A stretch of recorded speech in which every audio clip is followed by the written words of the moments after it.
High প্রিয় শিক্ষার্থী বন্ধুরা, আসসালামু আলাইকুম। আশা করি সবাই ভালো আছেন। আজকে আপনাদের সামনে একটি খুবই গুরুত্বপূর্ণ টপিকস নিয়ে আলোচনা করব। আজকের আলোচ্য বিষয় হচ্ছে অ্যাকাউন্টিং থিওরি এর 13তম অধ্যায় হতে 2015 সালের বোর্ড কোয়েশ্চন। আমার অনলাইন ক্লাসগুলো সবার আগে পাওয়ার জন্য আমার চ্যানেলকে সাবস্ক্রাইব করুন, লাইক করুন, বেশি বেশি শেয়ার করুন। Let's go. You have a portfolio of the following four share. Share A, B, C, D. Beta 0.90, 1.20, 0.80, 1.00. Investment Taka 1 lakh and 20,000, 1 lakh 80,000, 1 lakh and 30,000. What is the expected rate of return on your portfolio if the risk-free rate of return is 10% and expected market rate of return is 50%? অর্থাৎ এখানে 4টি শেয়ারের তথ্যাবলী দেওয়া হয়েছে। শেয়ারের নাম হচ্ছে এ, B, C, D এবং এই 4টি শেয়ারের জন্য বেটা দেওয়া হয়েছে। এই 4টি শেয়ারের উপরে বিনিয়োগ করতে হয়েছে। শেয়ার এ এর জন্য 1,20,000, বি এর জন্য 1 লক্ষ টাকা, সি এর জন্য 80,000 টাকা, ডি এর জন্য 1,30,000 টাকা এবং আরো দেওয়া হয়েছে risk free rate of return 10% and market return দেওয়া হয়েছে 15%। এর উপর ভিত্তি করে আমাকে নির্ণয় করতে বলা হয়েছে প্রত্যাশিত মার্কেট পোর্টফোলিও। যেমন এখানে আমি লাল বোল্ড করে লিখে দিয়েছি, what is the expected rate of return on your portfolio. এটি হচ্ছে করণীয়। ক্লাসটির টাইম একটু বেশি হলেও ক্লাসটি পূর্ণাঙ্গ দেখবেন, কারণ এই ক্লাসটি খুবই গুরুত্বপূর্ণ এবং এখানে খুবই খুঁটিনাটি অনেক বিষয় রয়েছে। সলিউশন, সমাধান। আমাদেরকে নির্ণয় করতে বলা হয়েছিল expected rate of return on portfolio, অর্থাৎ পোর্টফোলিওর উপরে প্রত্যাশিত আয় নির্ণয় করতে বলা হয়েছে। তাই আমাকে সর্বপ্রথমে শেয়ারগুলোর এক্সপেক্টেড রিটার্ন নির্ণয় করতে হবে, তারপরে শেয়ারগুলোর বার নির্ণয় করতে হবে, তারপরে হচ্ছে আমাকে পোর্টফোলিও নির্ণয় করতে হবে। তাই আমি সর্বপ্রথমে এক্সপেক্টেড রিটার্ন নির্ণয় করতেছি। এখানে শেয়ার হচ্ছে 4টি, আমি 4টির জন্য এক্সপেক্টেড রিটার্ন নির্ণয় করব। যদি একটি আপনারা বুঝতে পারেন, সবগুলোই বুঝতে পারবেন। তাহলে number 1, expected return A equal to RF plus বেটা ইন্টু কে মাইনাস আরএফ। এটি হচ্ছে কি এক্সপেক্টেড রিটার্ন নির্ণয়ের জন্য মুখস্থ সূত্র। এই সূত্রটি প্রত্যেকটি শেয়ারের জন্য অ্যাপ্লাই করা হবে এবং মানগুলো বসিয়ে আমরা এক্সপেক্টেড রিটার্ন নির্ণয় করব। তাহলে দেখুন, আরএফ মানে হচ্ছে কি risk free rate of return. প্রথম প্রশ্নে risk free rate of return দেওয়া হয়েছে 10%। এটি আমি আরএফ এর পরিবর্তে লিখেছি 10%। প্লাস বেটা এর মান হচ্ছে 0.90, প্লাস দিয়ে আমি 0.90 লিখেছি, ইন্টু ক্যাম মানে হচ্ছে কি expected market rate of return 15%। এই যে আমি ক্যাম এর পরিবর্তে 50% লিখেছি, minus RF risk free rate of return হচ্ছে 10%। এই যে 10% লিখেছি। মুখস্থ সূত্রটা লেখার পরে আমি মানগুলো লিখেছি। ক্যালকুলেশন করি, 10% বসিয়েছি, 50% মাইনাস 10% ইকুয়াল টু 5%। 5% কে যদি 0.90 দিয়ে গুণ করি তাহলে হয় 4.5%।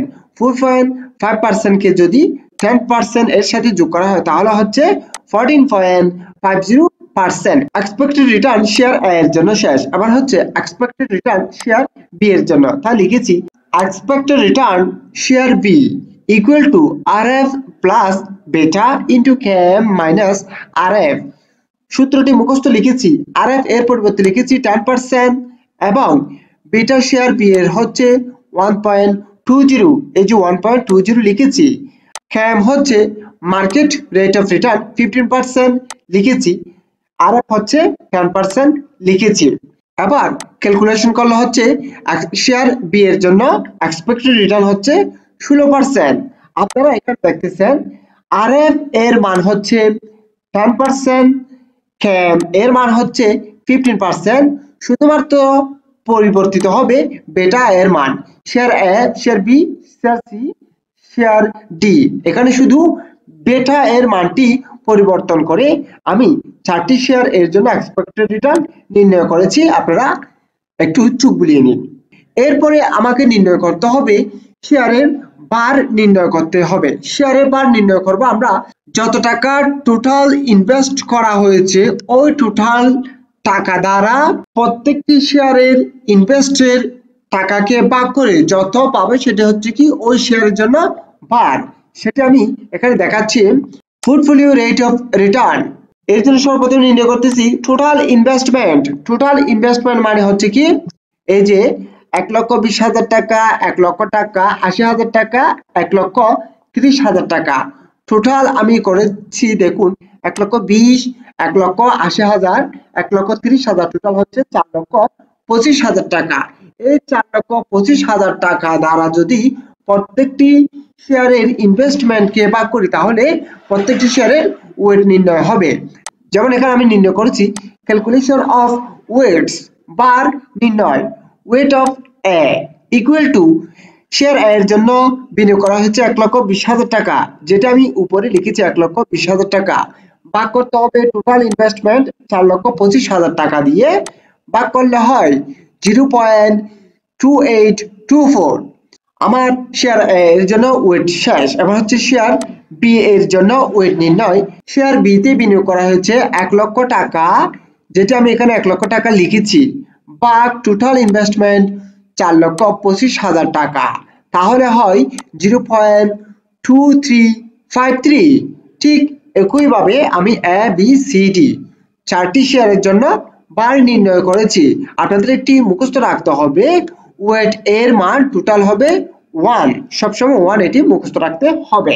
আমাকে প্রশ্নে নির্ণয় করতে বলেছিল expected rate of return on your portfolio, অর্থাৎ পোর্টফোলিওর উপরে আমাকে এক্সপেক্টেড রিটার্ন নির্ণয় করতে বলেছে।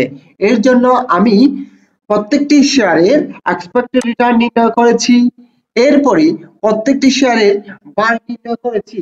এবার আমি expected rate of return on your portfolio, অর্থাৎ পোর্টফোলিওর উপরে এক্সপেক্টেড রিটার্ন নির্ণয় করব। এক্সপেক্টেড রিটার্ন নির্ণয়ের জন্য মুখস্থ সূত্র হচ্ছে কি expected return equal to expected return A into weight of A plus expected return B into weight of B plus expected return C into weight of C plus expected return D into weight of D। এটি হচ্ছে কি expected return on portfolio এর মুখস্থ সূত্র। এই সূত্রটি মুখস্থ লেখার পরে আমি দেখে দেখে মানগুলো বসাবো। এই যে সর্বপ্রথমে হচ্ছে কি expected return A into weight of A, অর্থাৎ শেয়ার এ এর এক্সপেক্টেড রিটার্ন এর সাথে শেয়ার এ এর ওয়েট কে গুণ করতে হবে। যেমন দেখুন ঠিক সেম শেয়ার বি এর ক্ষেত্রে হবে শেয়ার বি এর এক্সপেক্টেড রিটার্ন এর সাথে গুণ করতে হবে শেয়ার বি এর ওয়েট। আমরা এবার দেখে দেখে মানগুলো বসাবো। প্রথমে হচ্ছে কি expected return of share A. Share A এর এক্সপেক্টেড রিটার্নের মান হচ্ছে 14.50। এই যে 14.50 আমি বসিয়েছি 0.1450 into weight of share A. Share এর ওয়েট হচ্ছে 0.2824, এটা আমি বসিয়েছি। এরপরে plus expected return of share B. Share B এর জন্য এক্সপেক্টেড রিটার্নের মানটা বসাবো 16%, অর্থাৎ শেয়ার বি এর এক্সপেক্টেড রিটার্ন হচ্ছে 0.16, এটা আমি বসিয়েছি। এরপর আছে weight of B. Share B এর ওয়েটের মান হচ্ছে 0.2353, ঠিক সেম এটা আমি এখানে বসিয়ে দিয়েছি। Plus expected return of share C. Share C এর এক্সপেক্টেড রিটার্নের মানটা হবে 14%। এই যে 14%টা আমি শেয়ার সি এর জন্য বসিয়েছি 0.14 into weight of share C. Share C এর ওয়েট হচ্ছে 0.1881, এটা আমি বসিয়েছি 0.1881 plus expected return of share D. Share D এর এক্সপেক্টেড রিটার্ন হচ্ছে 15%, যেটা আমি এখানে বসিয়েছি 0.15 into weight of D. Share D এর ওয়েট হচ্ছে 0.3059, এটি আমি এখানে বসিয়েছি। আমার সূত্রের মানগুলো বসানো শেষ। এবার আমরা ক্যালকুলেশন করি এই যে এক্সপেক্টেড রিটার্ন এর সাথে যদি ওয়েট গুণ করলে হচ্ছে 0.0409 প্লাস বি এর এক্সপেক্টেড রিটার্ন এবং ওয়েটের সাথে যদি গুণ করি তাহলে হচ্ছে 0.0376 প্লাস সি এর ক্ষেত্রে হবে এক্সপেক্টেড রিটার্ন এর সাথে যদি ওয়েট গুণ করি তাহলে হচ্ছে 0.0263 প্লাস শেয়ার ডি এর ক্ষেত্রে সেম হবে 0.0459। সবগুলো সংখ্যাকে যদি আমি যোগ করি তাহলে হচ্ছে 0.1507। যদি এই মানকে 100 দিয়ে গুণ করি তাহলে হচ্ছে 15.07%। অর্থাৎ আজকের expected rate of return on পোর্টফোলিওর মান হচ্ছে কত? 15.07%। আমি আপনাদেরকে আবার বলতেছি, আমাকে 4টি শেয়ার প্রদান করা হয়েছে এবং 4টি শেয়ারের বেটার মান দেওয়া হয়েছে।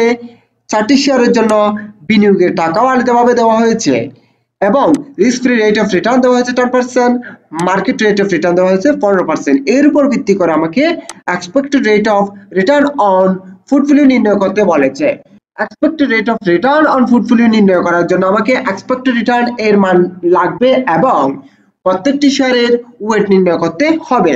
তাই আমি প্রত্যেকটি শেয়ারের এক্সপেক্টেড রিটার্ন নির্ণয় করেছি মুখস্থ সূত্র অ্যাপ্লাই করে RF plus beta into KM minus RF। এই সূত্রটি প্রত্যেকটি শেয়ারের জন্য হুবহু বসিয়ে আমি মানগুলি দেখে বসিয়ে এক্সপেক্টেড রিটার্ন নির্ণয় করেছি। এরপর আমি প্রত্যেকটি শেয়ারের জন্য ওয়েট নির্ণয় করেছি।